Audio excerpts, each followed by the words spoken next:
Hello बच्चों, चलिए प्रश्न बढ़ते हैं। रेखाओं 3x+4y बराबर 6 और 3x+4y+4 बराबर 0 के बीच की लंबवत दूरी है। विकल्प नंबर ए एक मात्रक, विकल्प नंबर बी दो मात्रक, विकल्प नंबर सी तीन मात्रक, विकल्प नंबर डी इनमें से कोई नहीं। मुख्य अवधारणा, तो हमारा जो प्रश्न है वो सरल रेखा से संबंधित है। तो देखो भाई, हमारी जैसे एक समीकरण है ax+by+c बराबर 0 की मूल बिंदु से लंबवत दूरी वो हमारी होती है, बराबर में होता है c/वर्गमूल 1 की घात 2 प्लस b की घात 2। तो a है वो हमारा x का गुणांक है, b है वो y का गुणांक है, c है हमारा अचर पद है। तो देखो अभी अपने प्रश्न में जो दो समीकरण दी गई उनके बारे में बात करते हैं। तो 3x+4y बराबर 6, तो प्लस का 6 बराबर से दूसरी तरफ आके माइनस का हो जाएगा। तो 3x+4y-6 बराबर 0, जो कि समीकरण नंबर है एक। दूसरी समीकरण हमारे पास 3x+4y+4 बराबर 0, समीकरण नंबर 2।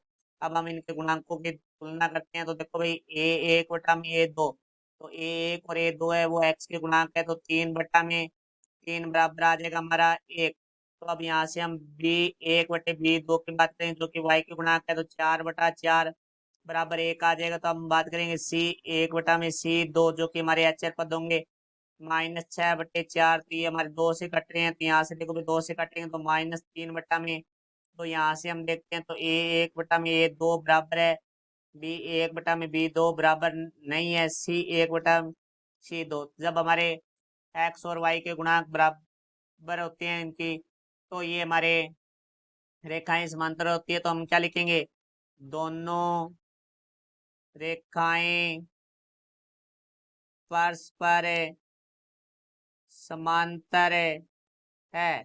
तो अब इन दोनों समांतर रेखाओं के मध्य हमें लंबवत दूरी ज्ञात करनी है। तो हम पहले इनकी मूल बिंदु से लंबवत दूरी ज्ञात करेंगे। तो देखो भाई, हमारी जो पहली रेखा थी, रेखा 3x+4y-6 बराबर 0 की मूल बिंदु से लंबवत दूरी, जिसे हम d1 से लिखेंगे। तो d1 बराबर हमारा होता है सूत्र c।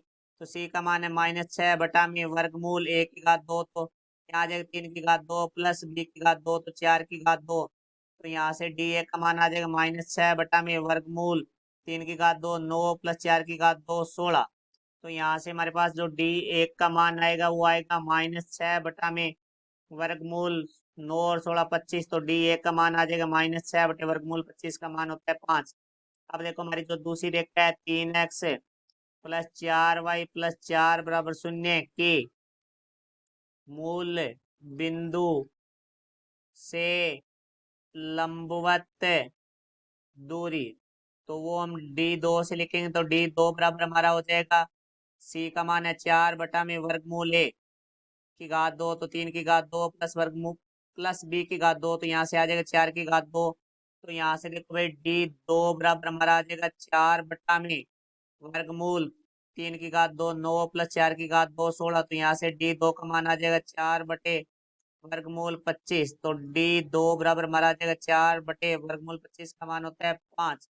तो यहाँ से देखो भाई, अब दो समांतर रेखाओं के मध्य लंबवत दूरी वो हमारी बराबर होती है मापांक, और दोनों रेखाओं के मूल बिंदु से जो लंबवत दूरी है उसके अंतर के बराबर होती है। तो d1 माइनस d2 तो बराबर आ जाएगा मापांक है। जो d1 का मान है हमारे पास है वो है हमारे पास -6/5। तो यहाँ से लिख देंगे -6/5 माइनस d2 का जो मान है वो हमारा है 4/5। तो यहाँ से जो लेस आएगा वो हमारा पाएगा 5। तो यहाँ से आ जाएगा मापांक के अंदर -6 - 4/5। तो यहाँ से देखो भाई, हमारे पास आ जाएगा मापांक -10/5।